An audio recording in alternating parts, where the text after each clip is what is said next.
My name is Michael Albert, and I am the host of the podcast that's titled RevolutionZ. My guest this time is Stephen Shalom. Steve is a retired professor of political science and a longtime left activist.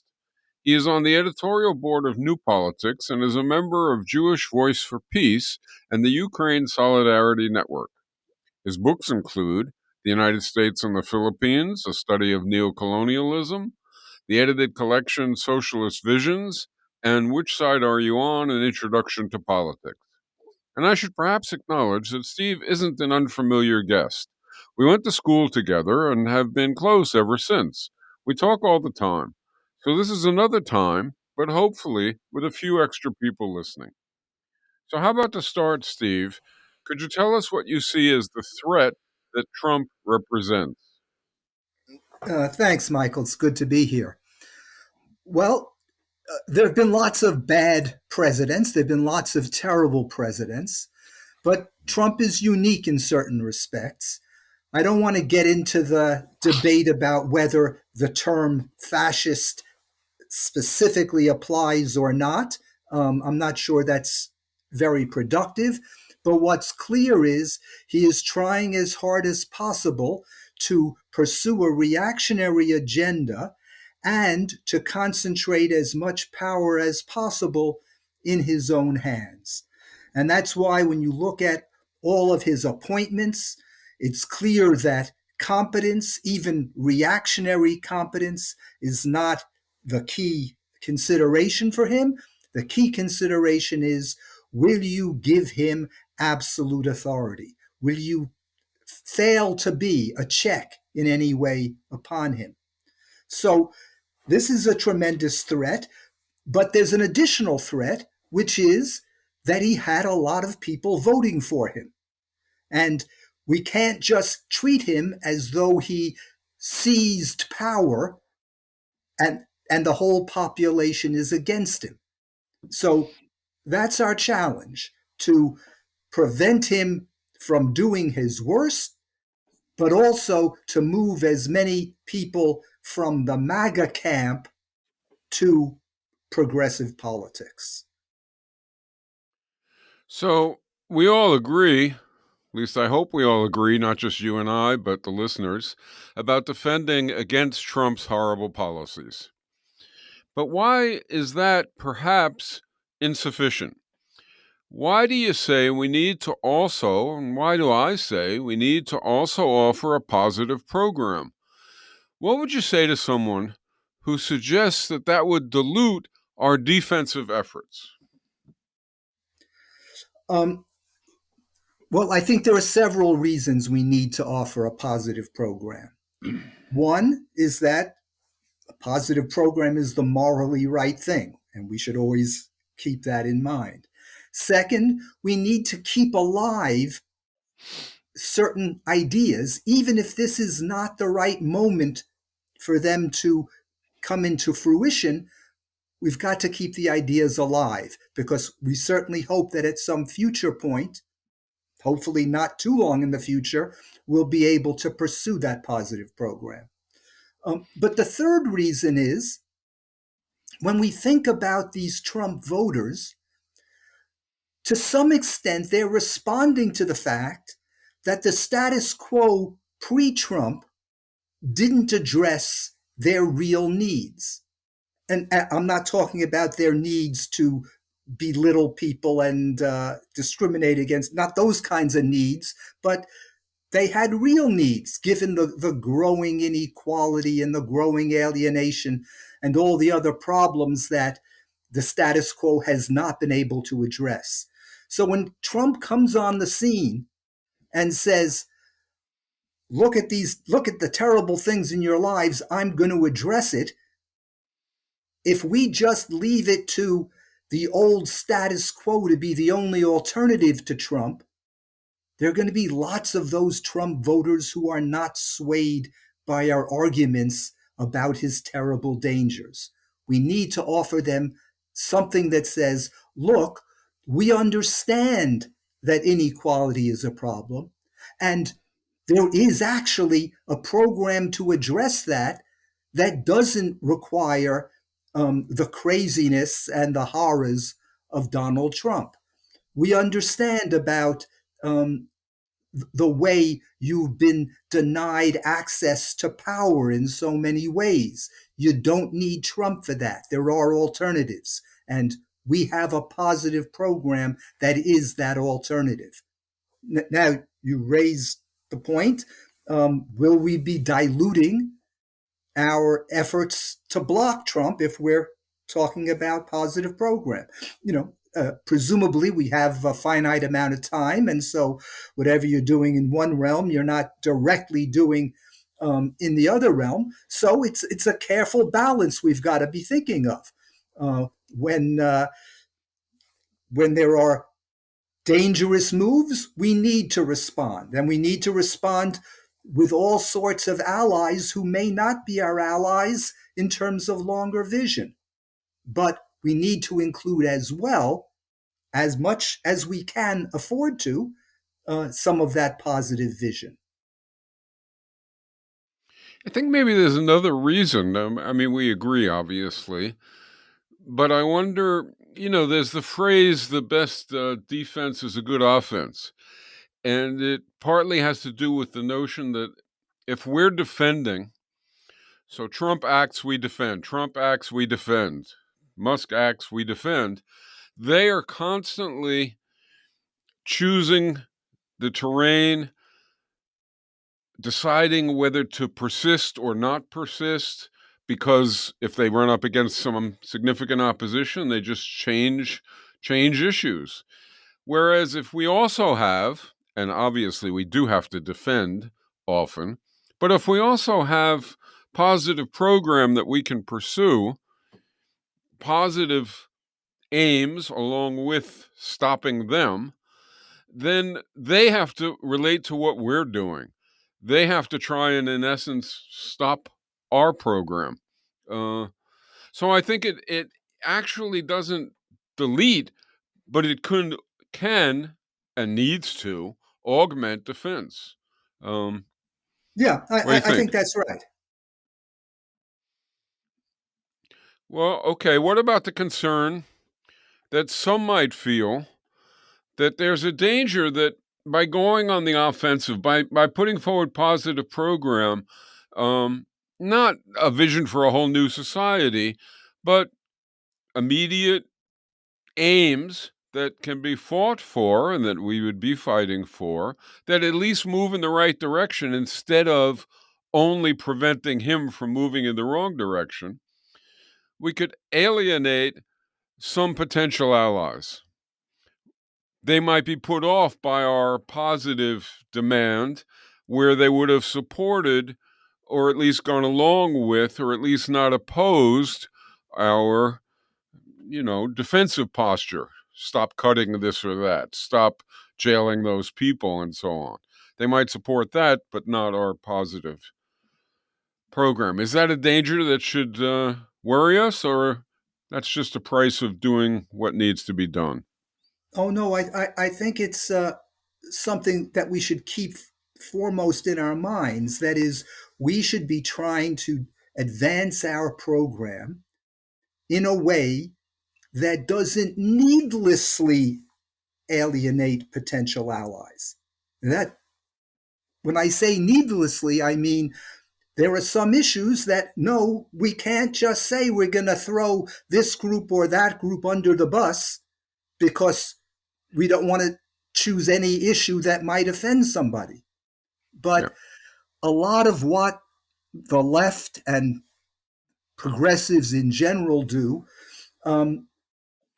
sometimes has a tendency to alienate people needlessly.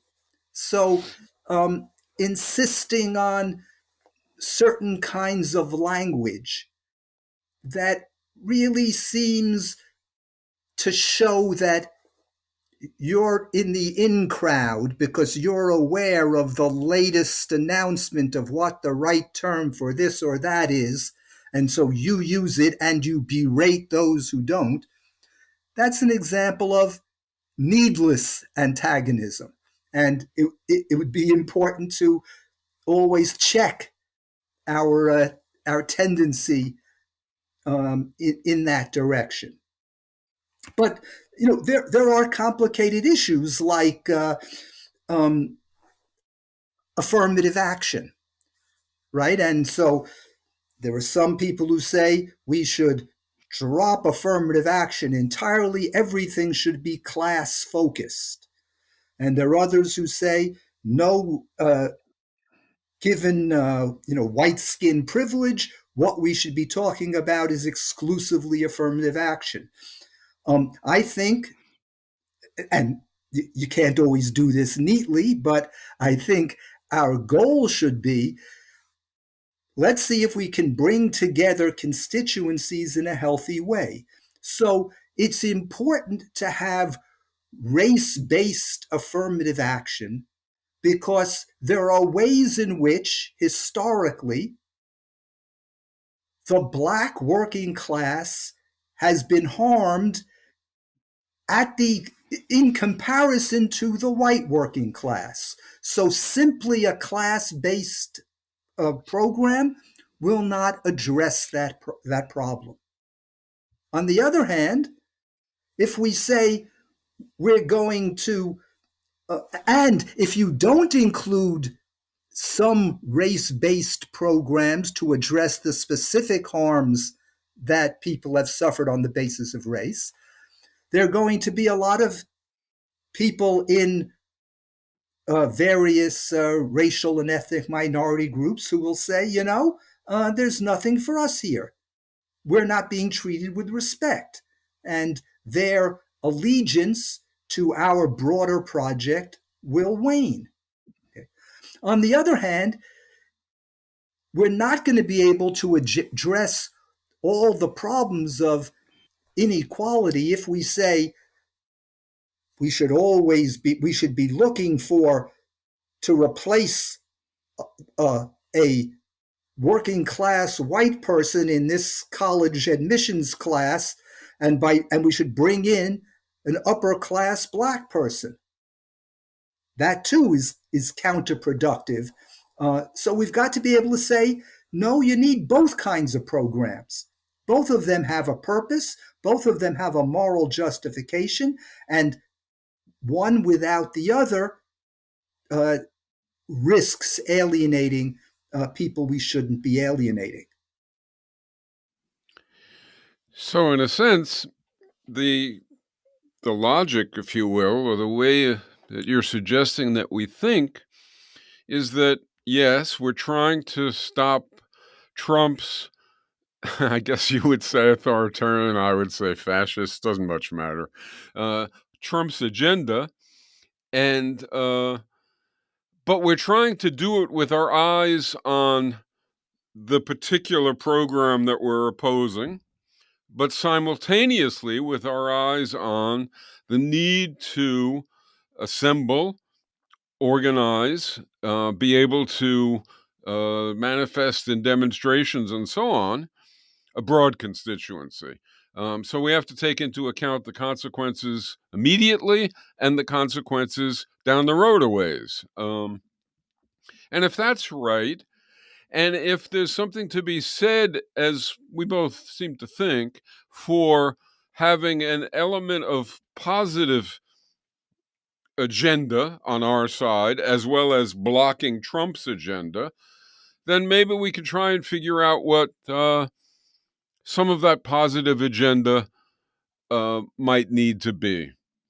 So, for example, if you were going to try and propose something that the resistance, let's call us the resistance, if you were going to try and propose something that the resistance was going to advocate not stopping Trump, but going forward for the economy, what might it be? Well, so you said not stopping Trump, not only stopping Trump.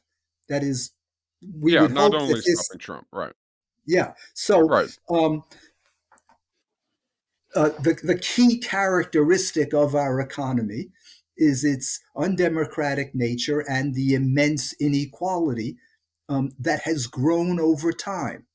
And so a good way to challenge that inequality and to say something very clear that people can understand this will address inequality is a wealth tax. An income tax is subject to all kinds of loopholes, but in addition,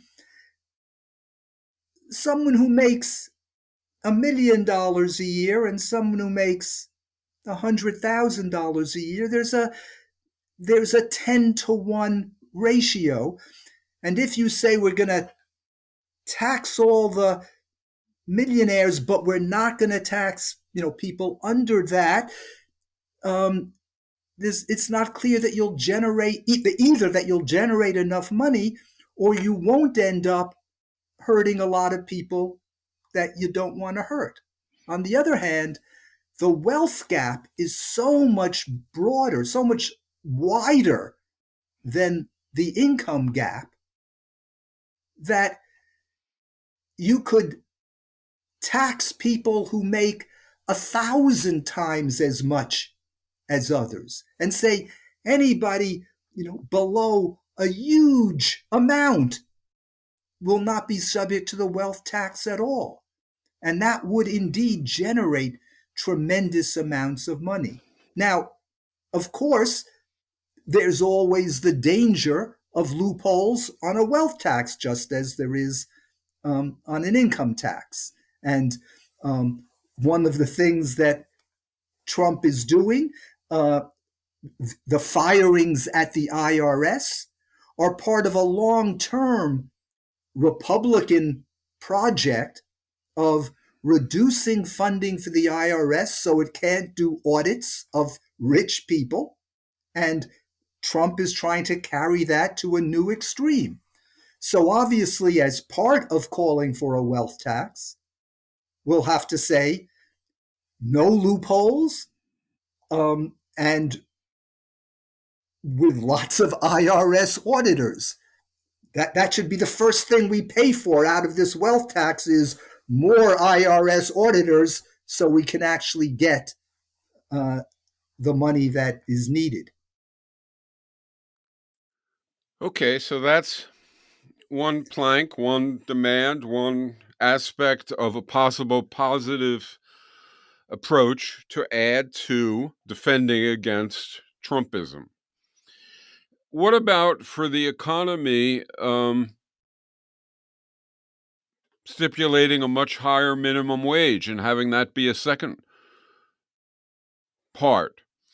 What about perhaps even stipulating a shorter work week and more workers' rights? It's the things are that Trump is attacking, but instead of just trying to stop the attack and get back to where we were, we posit something that's moving forward, that's better, and we seek that. So at the same time, I think a wealth tax has the flavor that we want. It can be backed by pretty much everybody who would be in a resistance. Is that true as well for, a new minimum wage of $20 an hour? Well, Is so it true? yeah, so a living wage campaign was something we were talking about not so many years ago. And Right. this is one of the reasons why you and I, among others, said it makes sense to vote for the lesser evil, because if Harris wins, we can continue the struggles we were building for a living wage in place of a minimum wage, meaning you figure out what people need to live a decent life, and that becomes your minimum rather than some arbitrary but totally unrealistic amount. With Trump, though, it's hard to devote all our attention to those kinds of positive programs because there is so much reactionary, regressive stuff going on. But yes, so minimum wage, turning the minimum wage into a living wage is an important part, or should be an important part, and labor rights Yeah. more generally. So there is There has been a piece of legislation that generally Democrats have supported and Republicans have not. Um, and in fact, when J.D. Vance was asked why he didn't support it, he said, well, this was during the campaign. He said he doesn't support it because Democrats like it and unions like it. And there is a problem that the PRO Act, which has a lot of pro union stuff in it, um, also has a lot of stuff that union officialdom likes. That's not a bad thing, but it's not enough. So you want to have labor reforms, both of the sort that enable labor unions to be formed and to build, because we are now at the lowest point in American history in terms of the percentage of the labor force in labor unions. So that's got to be turned around. But we also want labor unions to be democratic instruments of workers' control. And so that requires additional clauses to what is now in the PRO Act. For another, I don't know, axis, dimension of a possible positive program, not for way in the future, but that can resonate with people now. I think Bernie Sanders would say universal free health care. So maybe that should be an additional point. Uh, Yeah, so there are a number of things that we on the left consider basic human rights. And we ought to get that message out there. One of them is healthcare. Healthcare shouldn't be a privilege, it shouldn't be something reserved for the rich. It is a basic right, and everybody, by virtue of being human, is entitled to it. A second thing is housing. The uh, the number of housing units per person in the United States has been in serious decline since the recession of 2008, etc. Um, More housing units are needed, and this, um, as a short-term reform, this requires incentivizing the building of low and medium income housing. It means incentivizing, giving people subsidies to be able to uh, buy homes. It requires making sure that when uh, multifamily luxury units are built, they're required to build a certain percentage of moderate income housing. And it requires public housing um, to make up the gap. That is, it should be a guarantee that there will be at least as many housing units in the country as there are people needing to live in them. We shouldn't have homeless people in a first world country. yeah, obviously each one of these possibilities can be extended further. What we're trying to do, or at least it seems like what we're trying to do to me, is come up with things which the resistance, which is going to do sanctuaries against uh, deportations, and which is going to protect people who are being attacked on sexual grounds or on freedom of speech, and on and on. In addition to that, is positive and will attract all those who are upset about any single element to the extent that we can. And if that's on our mind, then consider what about gender? I mean, obviously, one of the things that's going on is an across the board not just assault on women's control of their own bodies, not just an assault on the human right to engage in sexuality as they choose, but some kind of an assault on um, how the public sees relations among people. Compassion is out, empathy is out, greed is in, hostility is in. Can we think of some kind of proposal that could be part of an overarching positive program that can attract not just lefties and long term activists, but people who are becoming steadily more and more upset with the way things are going, that bears on gender and on sexuality? Um, is there a positive stance we could take or demand we could advocate? Um, in this realm, the the fact that a 50-year-old abortion rights Supreme Court ruling was overturned, um, and the fact that uh, Trump has declared by fiat, uh, probably without any legal basis, that there are officially two genders, and you must uh, identify with the gender into which you were born. Um, there's going to be, that seems like one of the areas where defense is going to be a much larger part of our program for a while, than otherwise, than in some of the other um, areas. Um, uh, Well, I think that's true. That's evidently true. But on the other hand, what about adding uh, parental leave across the board, or daycare issues, or sure, sure, absolutely.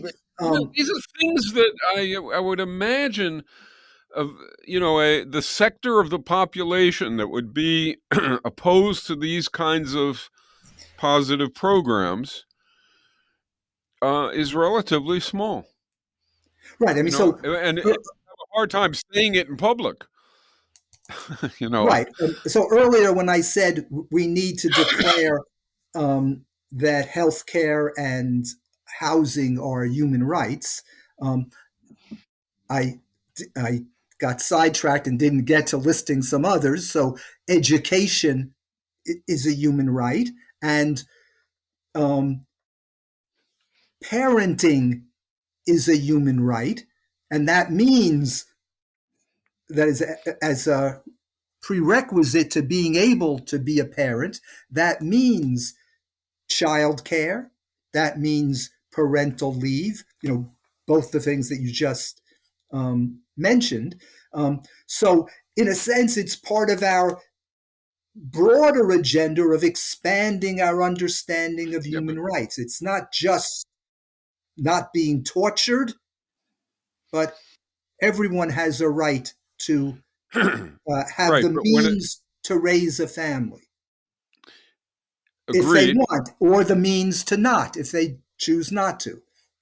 agreed, obviously, but there's a difference between a small number of progressives or leftists taking an intellectual stance on what's good, what's desirable, what's moral, and very explicitly saying we're fighting for this concretely, like a wealth tax. You could just say, the country should have a much narrower spread of wealth.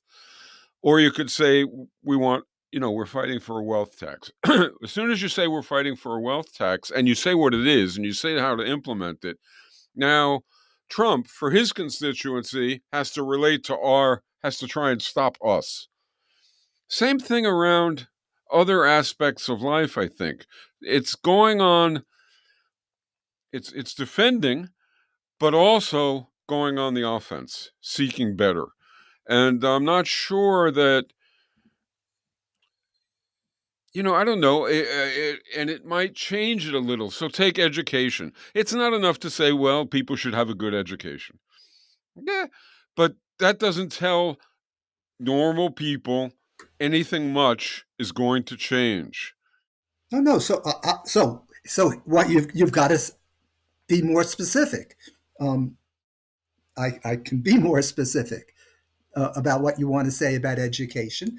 Um, uh, so in education, um, there's been over the last 30 years or so, under both Republican and Democratic administrations, though carried furthest under Trump, um, a move to move resources from public education into private education. And this is what the school voucher program is all about. And the this began as a way to allow parents who wanted segregated schools to keep them after Brown versus Board of Education. And it's now meant looting the resources that go into public education and moving them into the private sector and into religious schools. And the data of numerous studies, and Diane Ravitch just wrote a very persuasive review on the evidence in the New York Review of Books uh, this week. The evidence shows that public schools perform better for poor kids than do all these private voucher charter schools. And every time a private voucher charter school is set up, resources are drained from public schools. And so part of what we've got to be pushing for is support public education, put resources, don't loot public education in order to support an agenda favored by several billionaires, uh, but not by the public at all. There've been various referenda on vouchers, and every time there's been a referendum, voucher programs have lost. They've been pushed through by legislators responding to uh, outside billionaire money and not to public wishes. So, education is another right that we need to make real. It's people talk about it, but it doesn't have the resources to actually accomplish what it should be. Um, But yeah, go a ahead. positive formulation, I think, that would be heard by the public as compared to being them thinking, it's not going to go anywhere, would be perhaps, I mean, I don't know, but perhaps education should be funded in such a way that every public school has the following resources, that every student in every school has this following level of support, and not more. There isn't more funding, more resources for uh, wealthy schools, suburban schools in wealthy neighborhoods. We have to change the funding mechanism so that that doesn't exist. That might be something.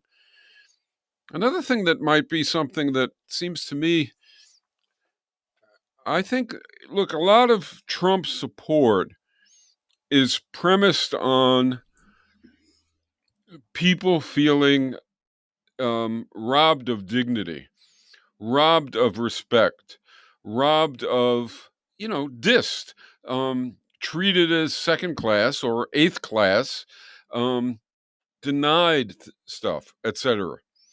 Um, And it isn't just what Trump might take now, it's been that way for ages.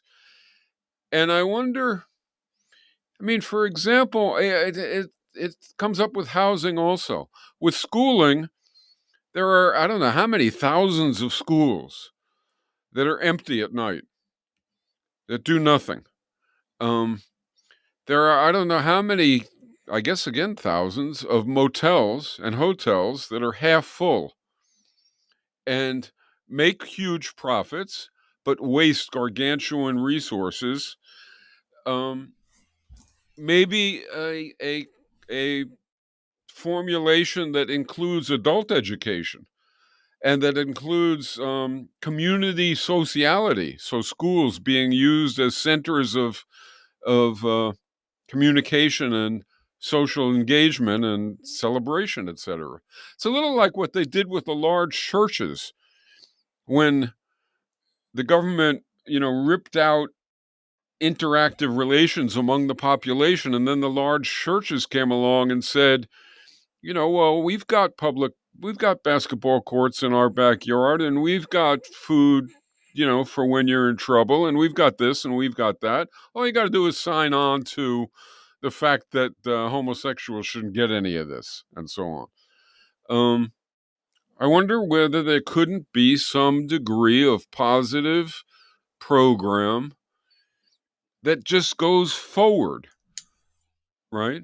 Um, Expands education, makes it something other than learning how to take orders and endure boredom, increases the support for the people who teach, and on and on. Now, somehow you have to boil that down to the kind of thing that Sanders does when he talks about healthcare. He just says, this is what we want. This is what we're, fighting for. And the whole thinking behind it is there. And you want to spread that, but you want support for the demands.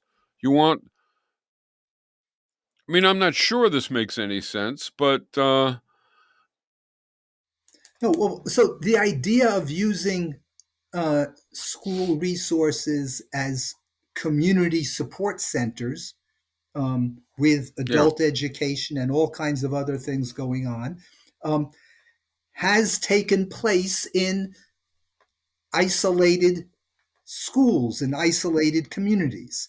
And in part, that's because of the very decentralized kinds of education system we have in the country. So, even within a single state, I'm in New Jersey, there are more than 600 separate school boards and school systems, each with their own approach. And they've got to follow some overarching state guidelines, and states have to follow some overarching federal guidelines.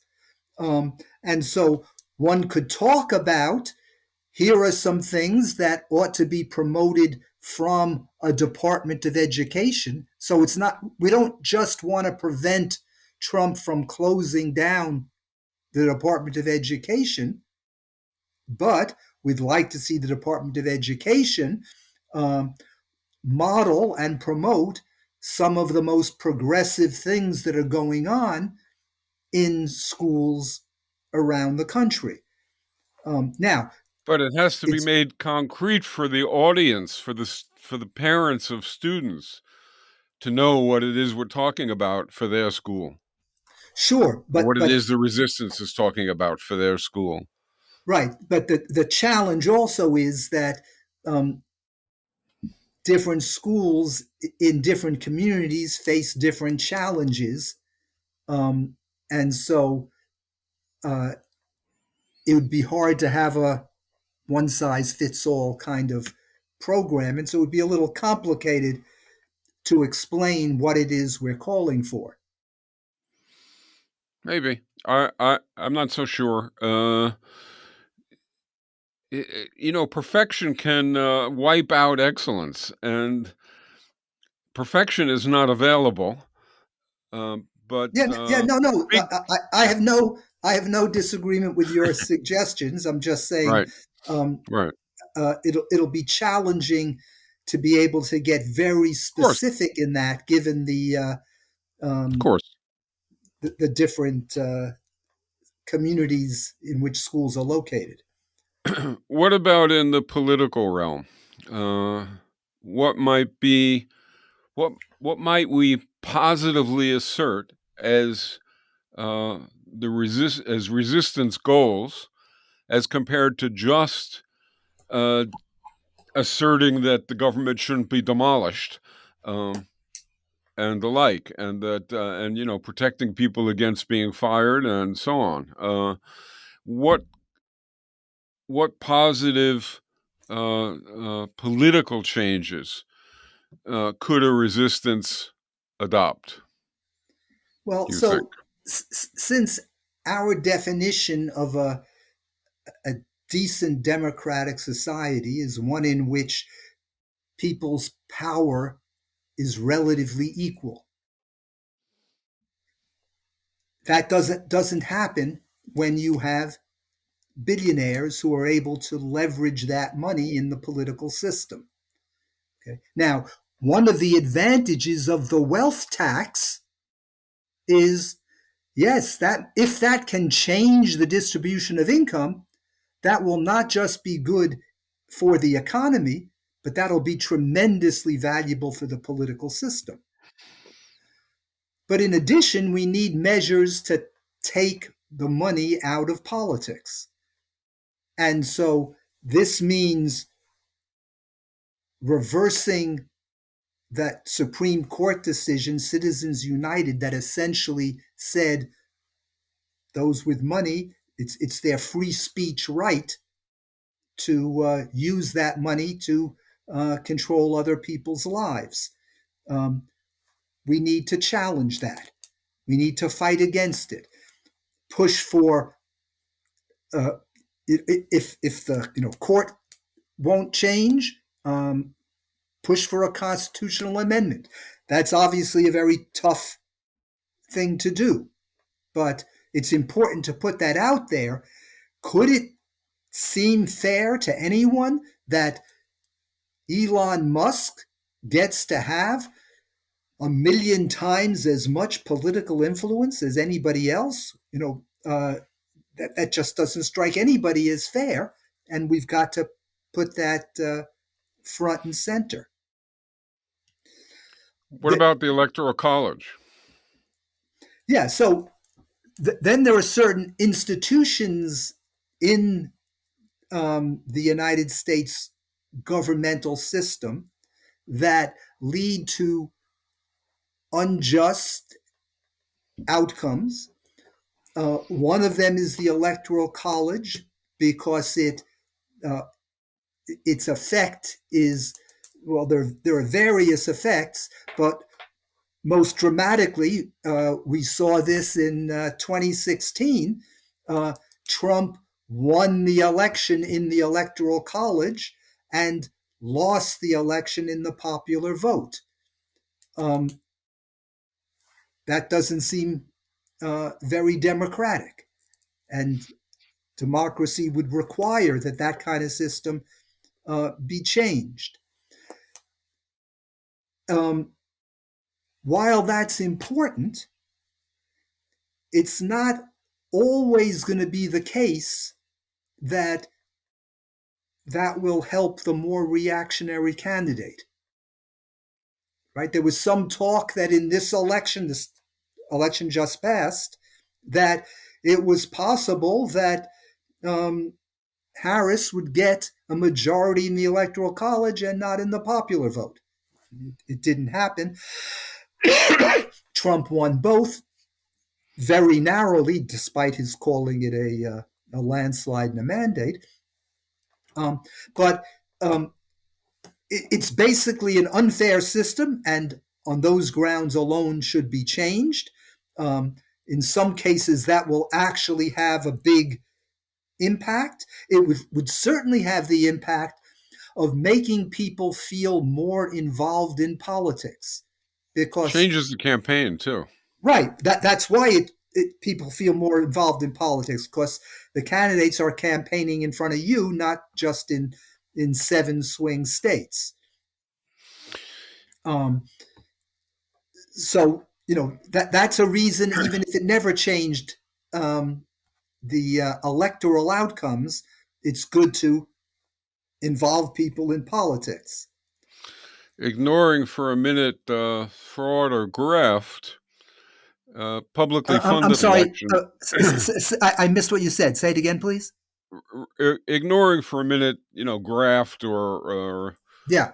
the like. Publicly funding elections would be a big change. Yes. Ranked choice voting would be a big change. These are positive steps that if you were in the room with Musk and Trump, they would, have an embolism over them. So these are things they would not want, but they're things that we would be for because we're for them, because they're moving us in the right direction. And I think they could have very widespread support so that we don't have a situation of the people who are concerned about immigration fighting against deportations and the people who are concerned about peace fighting against warmongering, and the people who are concerned about, or most concerned about in each case, most concerned about abortion fighting against Trump on that front, but not aligned, not part of a large resistance in which everybody's supporting everybody else. And that seems like the step that would greatly enhance prospects for some real change. So there's one piece we skipped over here, which is that a lot of times our very reasonable and powerful messages don't get through. And this is something about the media environment. So here's a Supreme Court decision that in some states puts IVF under threat. Trump says, "Oh yeah, I'm thinking of making that free." Total, total bullshit. And so many things he says, total bullshit. But so many people don't see it as bullshit. So, and it's a real challenge. I mean, in part, this is the new media environment with social media, where people only hear their own side, and the siloed messages means that solid, rational counter arguments don't get heard. I'm not sure the left, or anybody has figured that out. Well, I mean, Musk has to some degree. I'll just buy Twitter Right. and use all their algorithms to promote my own messages. For someone that doesn't have that, and in Germany, in the face of quite awful election results, the one bright spot was that the left, Die Linke, got its largest vote ever, in part, according to the press reports, from clever use of TikTok. So there's something going on, and that needs to be Yeah. figured out. A media demand, just like an education demand or a health demand or a wealth demand, the left hasn't always sort of seen it in that light, that it's that significant. But now I think people realize, well, yes, it is that significant. The control of media, the use of media, the structure of media are devastating. And demands that would take us in a good direction would be positive, and therefore part of a positive program, and ought to be part of a positive program. I remember in 2005 when there was a study done that showed, if you asked people, were chemical weapons found in Iraq? if you watched Fox News, you believed the answer was yes. Otherwise, you believed the answer was no. And that was sort of a revelatory study at the time. But now you could probably give a list of 1,000 things that people who watch Fox News believe, like what happened on January 6th, and so on and so forth. So, Yeah. that's a real Serious business. challenge. Yeah, it's a part of trying to change society. Um, and we also haven't really honestly said much about foreign policy. Um, yeah, it isn't totally obvious what is going on now. In other words, what has to be resisted? What is the defensive posture that we have to take to prevent Trump from pursuing, I don't know what. Uh, but a positive step you could imagine would be to say we have, I don't know how many, 800 bases overseas, and other countries have 2 to 10. Um, I wonder whether it would be time for and possible to say something about military bases and the use to which they're put. To go back to your housing proposal, um, which involved a whole lot of construction of a whole lot of housing, well, there's a whole lot of soldiers who have a whole lot of capacity and to whom a whole lot of resources are already being delivered, who are doing nothing constructive, nothing that helps society. It's not their fault, it's the structure of the military. One wonders how would people relate to that? I mean, all of these things sound impossible. But imagine a discussion, I don't know, 15 years ago among right wingers, in which they talked about getting as far as they've now gotten. All of it would sound impossible. It would sound like it's beyond the pale, except to a few of them who pursued it.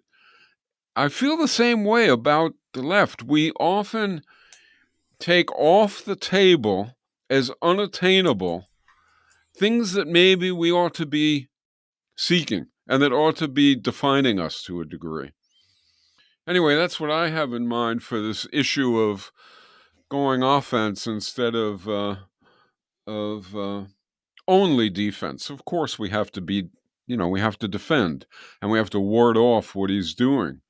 Um, there are still people, I don't know whether, see if you agree with me. I don't understand how, when he replaces the Joint Chiefs of Staff, when he replaces the FBI, and when he's trying to replace the judicial system by simply ignoring it and saying it's beside the point unless it agrees with me. And I think he just did another one of his executive things in which he basically said, look, from now on, the law is what I say it is. If I disagree with the courts, I'm right and they're wrong. How can we describe this? You said to me, the word fascist, I don't care what it is in the encyclopedia, right? I don't care what it is in, the academic environment of precision in language. This is a case where the word connotes something, which is what's happening in the minds of the public. If you'd ask the public, well, what's a fascist trend, right? What would it mean for the United States to become fascistic, to become fascist? What does that convey? I think it conveys what in fact is happening. So that's the only thing that you've said in this whole talk that I had some difference with. No, I thought I'd add it in. okay, but I wasn't saying it's not fascist. I was saying that there are certain debates that people expend a tremendous amount of energy on. So, And we for shouldn't. example, in Gaza, is it genocide or not? If someone will agree with me that horrendous crimes against humanity have been taking place. I don't need to argue about whether it's genocide, um, right? Because any decent human being will oppose crimes against humanity. Likewise, there are some who say this is fascism. There are others who say we are moving towards fascism, but it lacks this or that characteristic. And uh, as long as we You agree don't on need to seeing, debate it. I don't. Right. I don't see much point in spending a whole lot of time debating it either. But I see a reason when I write or choose uh-huh, words to use the word, because it seems to, like, we use the word socialism. That word, I think, connotes very little to people. It doesn't communicate clearly, especially to people outside our circles. Ironically, I think the word fascism probably connotes far more closely what we're trying to convey, that thing that you say behind the words that we want people to, right? Uh, Better than maybe authoritarian.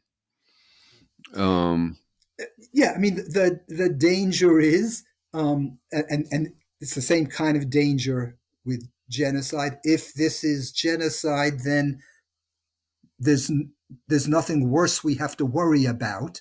right. Um, so you drew my attention a week or so ago to Governor Pritzker's speech in State of the State speech in Illinois.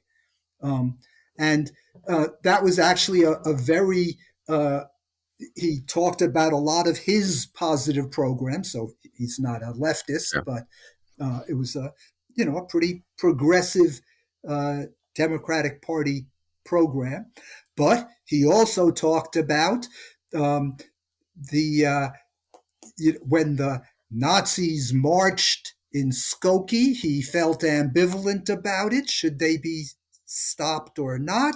But what's clear is that people came out in the streets when they moved to Chicago and overwhelmed them. And that's the way we've got to treat the new uh, growing fascist movement. That was, I Good, and thought, it came from a a billionaire. billionaire. All right, Right. so that actually came out of what do they say? Out of the mouths of babes, Yeah. out of the Right. mouths of, well, one billionaire. I don't think it's common, but Right. nonetheless, it was quite striking. Anyway, uh, I guess we've covered a lot of ground. Nothing particularly definitive. There's a lot of thinking that has to go on while we're defending. Uh, the defense, I don't think, requires all that much thought. They're coming at us with clubs. We have to ward off the clubs, and uh, banning books and saying what can and can't be taught, and eliminating the employees who would have their eyes on measles or bird flu. I mean, it's what's going on is truly incredible. And uh, is there something else that you want Yeah. to bring I up guess before we I stop? would, yeah, I would just say maybe one other thing, which is um, uh, defense does require some thought. That Oh, is, yeah. we need to figure out how do we best defend ourselves without providing an excuse for martial law or repression, etc.